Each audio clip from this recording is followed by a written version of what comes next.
당신 안에는 소망이 있습니다. 네.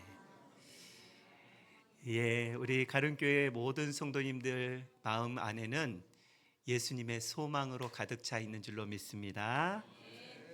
오늘 말씀의 제목을 이렇게 잡아봤습니다. 더 큰 일을 행하리라. 이 시대에 엄청난 발달을 이루어가고 있는 시대입니다. 과학도 그렇고요, 기술도 그렇고요. 특히 AI는요, 우리가 상상할 수 없을 정도로 발전하고 있습니다. 모든 게 발전하지 않는 게 없을 것 같은 그런 시대를 우리가 살고 있는데, 그 부분에 있어서 한 분야를 더 말씀드리면, 의술도 많이 발달해서 이제 못 치유하는 병이 없을 정도로 이렇게 치유가 많이 일어나는 부분을 알고 있습니다. 그런데 이상한 것은 이렇게 과학과 기술과 AI, 의술이 발달하면 발달할수록 덩달아서 더 발달되는 것이 있는데, 그것이 무엇이냐면요, 질병이라는 것입니다. 더 큰 위험하고 큰 사고는 우리 곳곳에서 일어나는 것을 볼 수 있습니다. 뿐만 아니라 생각지도 않았던 전염병은 인류를 위협하고 있습니다. 그래서 예전보다 지금은 더 많은 사람들이 질병의 고통으로 어려워하고 고통당하고 있습니다. 질병은 육신의 질병뿐만 아니라 현대는요, 마음의 질병이 굉장히 많아졌습니다. 보이는 육체의 질병도 많아졌지만 마음의 질병을 안고 살아가는 사람들이 참 많이 있습니다. 그래서 자살률도 많아지고요, 그리고 정신질환으로 고통당하는 사람들이 참 많이 있습니다. 예수 믿는 사람 예외일까? 그렇지 않습니다. 예수 믿는 사람도 예외가 될 수가 없습니다. 그래서 치유는 우리의 삶에 직접 연관되어 있는 아주 중요한 것입니다. 예수 믿는 우리에게 계속 병들어 있으면 안 되는 사명이 여기에 있습니다. 우리 모두는 하나님 주시는 치유함이 있어야 되는 줄로 믿습니다. 그런데요, 치유에 대해서 사람마다, 교회마다 생각이 좀 다른 것이 있습니다. 어떤 분들은요, 어떤 교회는 하나님께서 지금도 치유하신다라고 믿고 또 생각하고 또 그렇게 여기며 살아가는 교회는 여전히 치유가 일어나게 됩니다. 그런데요, 어떤 교회와 어떤 성도들은요, 치유는 성경에 기록된 것이지, 초대교회만 기록된 것이지 지금 특별한 치유가 일어나지 않는다라고 그렇게 믿고 살아가고 그렇게 생각하고 살아가는 사람들도 있습니다. 양분되어 있지요. 어떤 사람은 치유가 지금도 일어난다라고 그렇게 믿는 사람이 있고, 어떤 사람은 지금 치유는 끝났다라고 생각하는 사람이 있습니다. 믿음대로 될지어다. 예, 믿음대로 됩니다. 저는 지금도 하나님께서 놀라운 역사를 일으키시면 치유는 분명히 일어난다고 믿습니다. 우리 가른교회 모든 성도님들도 예수 그리스도의 보혈로 정하게 되어지고 치유되어진다라는 그 믿음과 확신이 있기를 주의 이름으로 축복합니다. 예배 중에 치유가 일어나야 되고요, 기도하는 중에 치유가 일어나야 합니다. 예수 안에, 성령 안에 하나님의 치유하심이 있는 줄로 믿습니다. 오늘 본문은요, 예수님께서 제자들에게 이런 말씀을 하십니다. 12절의 말씀에 보면 이렇게 되어 있습니다. 내가 진실로 진실로 너희에게 이르노니. 이 말은 무슨 말이냐면 잘 들어라 라는 그런 말입니다. 내가 진실로 진실로 너희에게 이르노니 잘 들어라.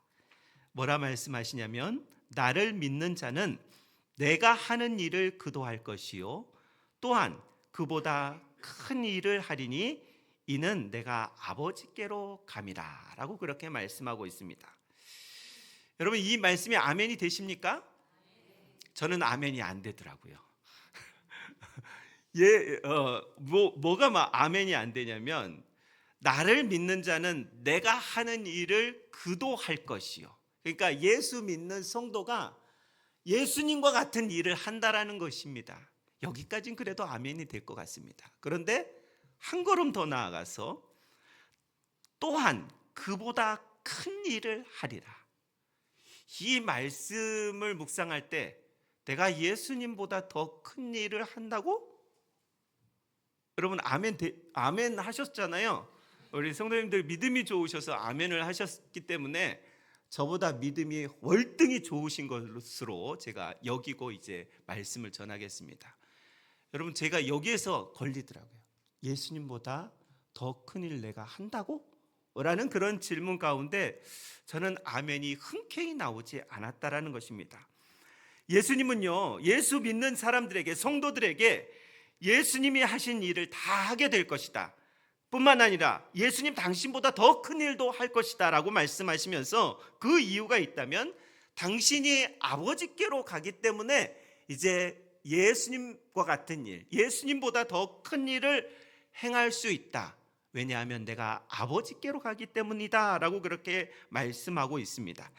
예수님이 아버지께로 가는데 왜 우리가 예수님이 하신 일을 하게 됩니까? 그것은 예수님께서 하늘로 승천하시면서 보혜사 성령님을 보내주시겠다고 약속하셨기 때문에 그렇습니다. 여러분, 예수님은요 이 땅에서 승천하시면서 아무런 대안이 없이 그저 홀로 하늘로 승천하는 것이 아니라 예수님이 하늘로 승천하시면 누구를 보내주시겠다고요? 보혜사 성령님을 예수님 대안으로 보내주시겠다라고 그렇게 말씀하고 있습니다. 16절의 말씀에 보시면 예수님의 대안을 말씀하고 있습니다. 내가 아버지께 구하겠으니 그가 또 다른 보혜사를 너희에게 주사 영원토록 너희와 함께 있게 하리니 라고 그렇게 말씀하고 있습니다. 보혜사 성령님께서 오시면 우리와 늘 영원토록 함께 하시는데 그분이 하시는 일이 무엇인데요? 보혜사 성령님이 하시는 일이 도대체 무엇이냐는 것입니다. 우리가 지난주에 말씀을 나눴듯이 사도행전 1장 8절에 보혜사 성령, 오직 성령이 너희에게 임하시면 너희가 권능을 받는다라고 그렇게 말씀하고 있습니다. 권능, 능력, 우리가 능력 있는 인생, 권능이 있는 인생이 된다라고 말씀하고 있는데요. 이 권능은요 사람에게 없는 것입니다. 이 권능은 위로부터 하늘로부터 오는 권능입니다. 이 권능은 하나님의 능력을 의미하게 됩니다. 여러분, 하나님의 능력이 저와 여러분 가운데 있음을 믿습니다. 성령이 있는 곳에, 성령이 함께 하시는 사람에게 권능을 주신다고 그랬는데요, 하늘로부터 오는 하나님의 권능은 창조의 권능입니다. 하나님으로부터 오는 권능은요, 흑암을 빛으로 바꾸는 권능이고요, 생명이 없는 곳에 생명을 선포하는 권능을 저와 우리 성도님들에게 예수님은 다 주신다라고 약속하셨습니다. 여러분, 원래 우리는 생명도 없고요, 권능도 없고 능력도 없는 아주 허무한 인생을 살아가는 그런 한낱 인간에 불과한 사람들입니다. 그런데 예수님을 믿고 구주로 섬기고 그분을 주인으로 삼고 살아가면 성령님이 임하시면 권능이 임하게 된다라고 말씀하고 있는 것입니다. 우리가 잘 알고 있듯이 사도행전 2장에 제자들이 120명의 성도들이 마가의 다락방에 모여서 간절히 기도했을 때 모든 사람이 성령으로 충만함을 받습니다. 그리고 사도행전 3장에 가보면요, 성령 받은 그 12명의 제자들과 120명의 성도들이 성령 충만함을 받았을 때 그 후에 일어나는 일들을 기록하고 있는데요, 특별히 베드로와 요한이 첫 번째 기적을 행합니다. 무슨 기적을 행하냐면요, 40년 된 안진뱅이를 일으키는 권능을 행합니다. 여러분, 이것이 오늘 예수님께서 내가 하늘로 올라가면 내가 하는 일을 다 너희도 할 것이고 그리고 나보다 큰 일도 할 것이다라는 약속이 성령이 부어짐으로 인하여서, 권능을 받음으로 인하여서 사도 요한과 베드로가 그 권능을 사용하는 그런 능력을 행하는 것이 사도행전 3장부터 드러나는 것입니다. 예수님이 하셨던 그 사역과 똑같은 사역을 베드로도 요한도 한다라는 것입니다. 그렇다면 성령이 임한 우리에게는요, 예수님이 하셨던 그 사역, 또 베드로와 요한이 했던 사역, 우리도 그 권능이 일어나는 줄로 믿습니다. 예수님 말씀하셨습니다. 내가 가면 성령을 보내주는데 성령이 오면 너희는 내가 한 일을 다 하게 될 것이고 나보다 큰 일을 한다라고 그렇게 말씀하셨는데, 예수님은 이 땅에 오셔서 무엇을 여러분 제일 많이 하셨을까요? 복음 전파라고 우리는 잘 알고 있는데, 하나님의 나라라고 잘 알고 있는데, 맞습니다. 복음 전파와 하나님의 나라를 예수님은 이 땅 가운데 다 드러내 놓으셨습니다. 그런데요, 특이한 점은 예수님께서 이 땅에 오셔서 공생의 기간 동안 하나님의 나라, 복음을 증거하기 위해서 이렇게 소스로 사용하신 것이 있어요. 그것이 무엇이냐면 치유 사역이었다라는 것입니다. 치유 사역. 예수님이 그냥 하나님의 나라가 가까웠다, 네가 믿어야 된다라고 말씀하시는 것이 아니라 치유 사역을 하시고 고치시고 싸매시고 입히시고 한 다음에 하나님의 나라는 이런 일들이 일어난다라고 말씀하고 있는 것입니다. 예수님 공생의 기간 동안요, 제일 많이 하신 사역이 있다면 병든 자를 치유하시는 치유 사역이 있습니다.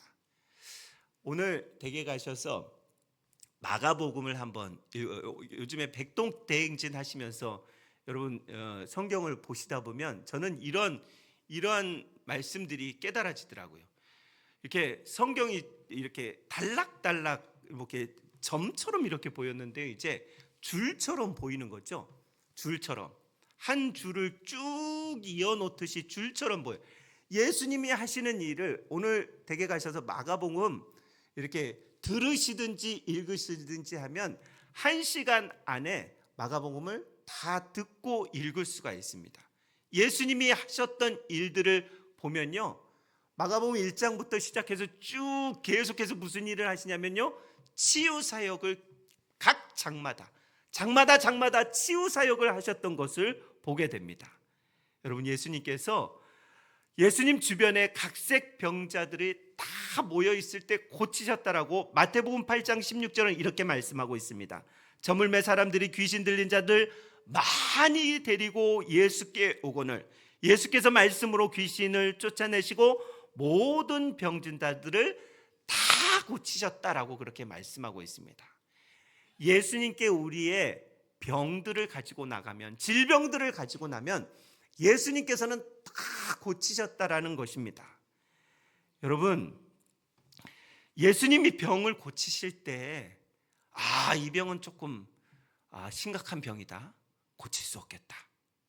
이 병은 좀 가벼운 병이다, 내가 고치겠다. 이것은 예수님의 모습이 아니라요, 우리의 모습이죠. 그렇지 않습니까? 여러분, 안 그러신 것처럼 저를 쳐다보시는데 저는 그렇습니다. 큰 병에 걸렸다면 주님 어떡하죠? 이 걱정과 염려가 제게 훅 들어와요. 생명의 말씀으로 선포하고 명하면 될 텐데 주님 왜 이렇게 큰 병에 걸리셔서 이렇게 힘듭니까? 이런 마음이 제게 훅 들어올 때가 있어요. 그럼에도 불구하고, 그거는 제 마음이죠. 그럼에도 불구하고 성령님, 저는 믿습니다. 예수 그리스도의 이름을 믿습니다. 그 보혈의 공로를 믿습니다. 내 입술과 내 느낌을 믿는 것이 아니라 하나님을 믿습니다. 그럴 때 하나님, 그 능치 못할 일이 없게 하시는 하나님의 마음을 부어주신다라는 것입니다. 여러분, 우리가 우리의 느낌대로 신앙생활 할 때가 얼마나 많은지 몰라요.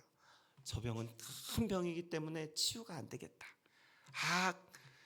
이 병은 잠깐 왔다 가는 감기이기 때문에 치유가 되겠다. 아니요, 하나님 앞에서 모든 병은 예수의 보혈로 정결하게 되는 줄로 믿습니다. 예수의 공생에는요, 처음부터 끝까지 다 치유하는 사역을 하셨어요. 예수님께서 십자가 골고다에서 십자가 지고 이렇게 운명하실 때 이렇게 양쪽 편에 강도가 이렇게 매달려 있었잖아요.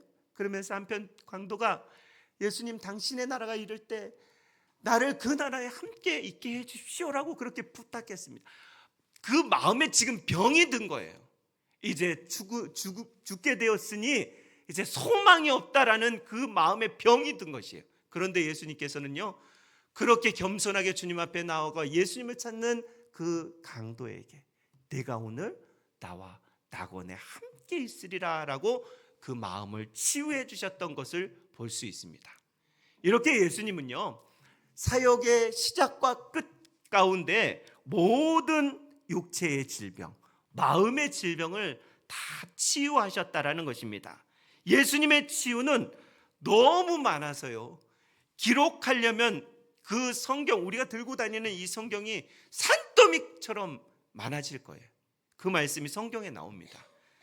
요한복음 20장 30절에 이렇게 말씀하고 있습니다. 예수께서 제자들 앞에서 이 책에 기록되지 아니한 다른 표적도 많이 행하셨다라고 그렇게 말씀하고 있습니다. 이 성경에 기록되지 않는 표적도 예수님께서 너무 많이 행하셨다라고 말씀하고 있습니다. 여러분, 예수님은 모든 질병을 치유했다라고 그렇게 말씀하고 있습니다. 죽은 자를 살려내셨고요, 병든 자를 고쳐내셨고요, 모든 질병에서 자유케 해 주셨습니다. 그런데 예수님께서 뭐라 말씀하시냐면, 나를 믿는 자는 내가 한 일을 너희도 할 것이다. 그것뿐만 아니라 나보다 더 큰 일도 할 것이다. 왜냐하면 내가 하나님 아버지께로 가기 때문에 성령이 너희에게 임하면 너희들은 내가 한 일을 다 하게 될 것이다 라고 그렇게 말씀하시고 하늘로 승천하셨다라는 것입니다. 그런데 이 예수님의 말씀이 정말 사실이었을까요? 뻥이었을까요? 사실이었죠. 우리가 알고 있는 대로 사도행전 2장부터 시작되어지는 120명의 성도들이 간절히 기도하자 성령이 부어지고, 사도행전 3장은 베드로와 요한이 갑자기 40년 된 안진뱅이를 일으키는 그런 기적이 시작이 되고, 복음으로 인하여서 이제 사도행전 5장에는 너무 많은 기적이 일어나게 됩니다. 사도행전 5장 12절은 이렇게 말씀하고 있습니다. 사도들의 손을 통하여 민간의 표적과 기사가 많이 일어났다라고 그렇게 말씀하고 있습니다. 심지어 베드로의 그림자만 밟아도 병 낫기 시작하는 이 놀라운 역사가 일어나게 됩니다. 사도행전 5장 15절 16절, 심지어 병든 사람을 메고 거리에 나가 침대와 요에 누이고 베드로가 지나갈 때 혹 그의 그림자라도 누구에게 덮일까 바라고 예루살렘 부근에 수많은 사람들도 모여 병든 사람과 더러운 귀신에게 괴로움을 받는 사람들을 데리고 와서 다 나음을 얻었더라 라고 그렇게 말씀하고 있습니다. 사도행전 9장 33절 34절에는 베드로가 8년 된 중풍병자 애니아를 치유하는 말씀이 나오는데요, 사도행전 9장 33절 34절의 말씀입니다. 가서 애니아라 하는 사람을 만나매 그는 중풍병으로 침상에 누운 지 8해라. 베드로가 이르되 애니아야, 예수 그리스도께로 너를 낫게 하시니 일어나 내 자리를 정돈하라 한데 곧 일어났다. 여러분, 이것이 초대교회만 있었던 그런 치유의 역사라고 믿으십니까? 아니면 지금 우리에게도 이런 치유의 역사가 일어난다고 믿으십니까?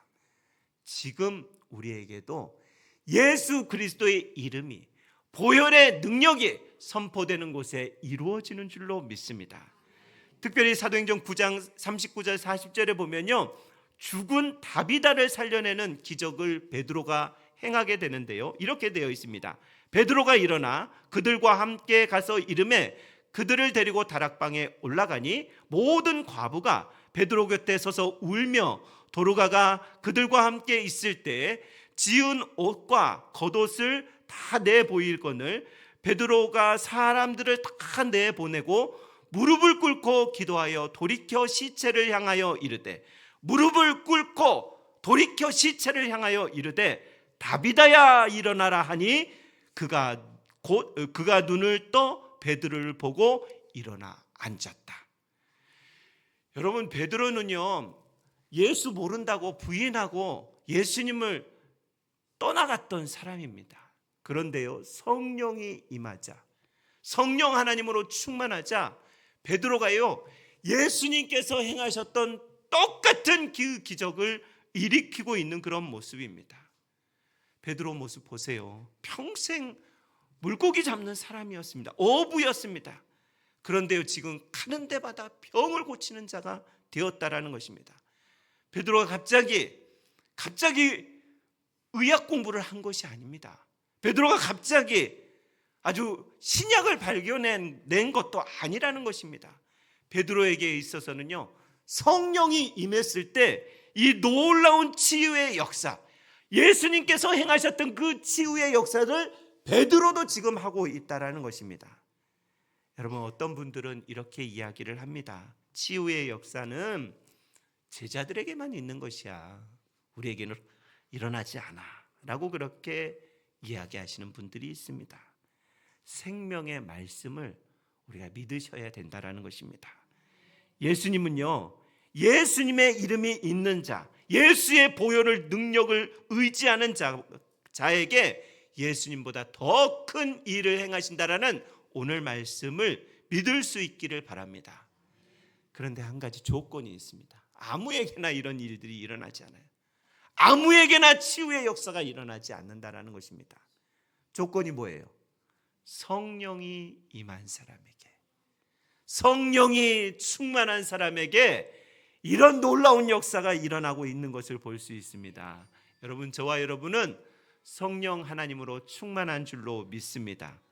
저와 여러분은 예수님을 주인으로 모시고 살아가면요, 성부, 성자, 성령 하나님이 우리와 함께 하시기 때문에 그분이 역사하시면 능치 못할 일이 없다라는 것입니다. 성령님은 치유하시는 분이시고요, 성령님은 포로된 자를 자유케 하시는 분이십니다.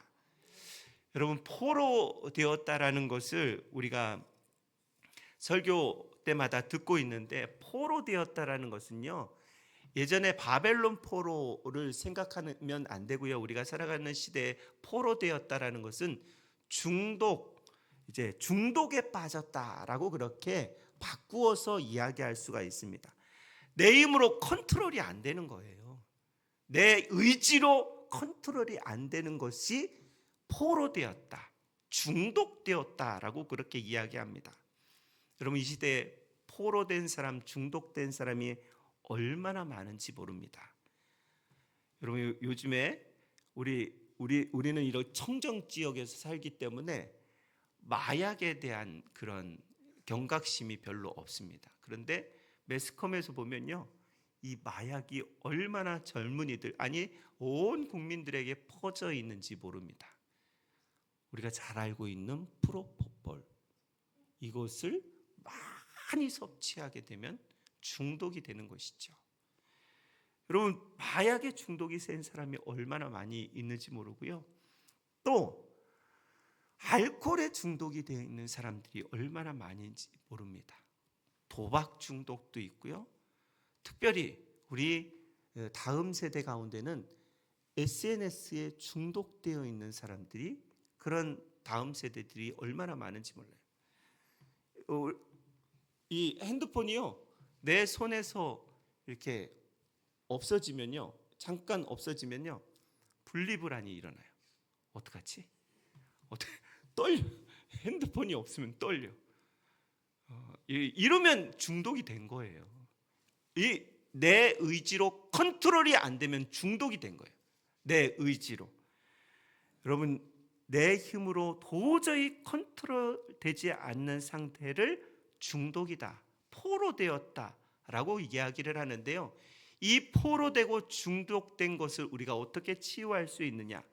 성령님이 임하셔야지만 눈먼 자가 눈이 뜨여지고 가난한 자에게 부유가 임한다라는 이사야 61장 1절 2절의 말씀이 있습니다. 이사야 61장 1절 2절은 이렇게 말씀하고 있습니다. 주 여호와의 영이 내게 내리셨으니 이는 여호와께서 내게 기름을 부으사 가난한 자에게 아름다운 소식을 전하게 하려 함이라. 나를 보내사 마음이 상한 자를 고치시고 포로된 자에게 자유를, 갇힌 자에게 노임을 선포하며 여호와의 은혜의 해와 우리 하나님의 보복의 날을 선포하여 모든 슬픈 자를 위로한다라고 그렇게 말씀하고 있습니다. 갇힌 자에게 노임을 선포하고요, 포로된 자에게 자유를 허락하신다라고 그렇게 말씀하고 있습니다. 중독은 그냥 고쳐지는 것이 아닙니다. 포로된 것은 그냥 자유케 되는 것이 아니라요, 성령 하나님이 임하셔야지만, 여호와의 영이 임하셔야지만 이렇게 온전한 상태가 된다라고 말씀하고 있는 것입니다. 우리는 죄에 대해서 오해할 때가 참 많이 있습니다. 제가 여러 번 말씀드리는 거지만 죄를 이런 것으로 생각하시면 안 됩니다. 죄를 살인이나 간음이나 도둑질이나 거짓말이나 미움이나 다툼이나 질투, 이런 것을 죄로 보시면 안 됩니다. 이런 것은 죄의 열매일 뿐이에요. 여러분, 이것은 할 수 있는 의지가 내 안에 있기도 하고, 하지 않아야 되겠다라는 의지를 성령님이 임하시면 그 의지를 꺾게 되는 것입니다. 분명한 것은 죄의 뿌리는 그것을 하지 않느냐가 그것이 죄가 아니라, 죄의 뿌리는 내가 내 마음대로 살면 그것을 덥석 선택하게 되는 거예요. 내가 주인이 되면 이런 살인이나 도둑질, 간음 이런 것을 덥석 선택할 수 있는 그런 마음의 상태가 되는 것이에요. 이것을 끊을 수 있는 것은 하나님을 선택해야 된다는 것이죠. 하나님이 내 주인 되어야지만 이것을 선택 안 할 수 있는 내 영성이 길러진다는 것입니다. 여러분, 내가 주인 되면 사망이 왕노릇하는 것입니다. 생명이 없습니다. 내가 주인 되면 늘 염려와 근심, 걱정으로 살아갑니다. 사망이 왕노릇하는 것이에요. 그러나 하나님이, 예수님이 나의 주인 되시면요, 그분은 생명이기 때문에 우리가 생명되는 것을 날마다 선택하게 된다는 것입니다. 그러므로 인해서 치유와 기쁨과 자유와 건강이 넘치는 생명이 왕노릇하는 그런 삶을 살아가게 되는 것입니다. 선택은요, 우리에게 허락하셨어요. 하나님이 선택 부분까지 너 이거 선택해야 된다라고 말씀은 하시죠. 그러나 그것을 잡는 것은 우리 몫입니다. 여러분, 무엇을 잡고 있습니까? 선택할 때 사망이 왕된 것을 선택하는지, 생명이 왕된 것을 선택하는지, 선택 권한은 내게 있는데 성령으로 충만하면 생명의 왕된 것을 날마다 선택하는 줄로 믿습니다. 오늘 12절 말씀을 다시 한번 보고 말씀을 마무리하겠습니다. 내가 진실로 진실로 너희에게 이르노니 나를 믿는 자는 내가 하는 일을 그도 할 것이요 우리도 할 것이요 또한 그보다 큰 일도 하리니 이는 내가 아버지께로 감이라.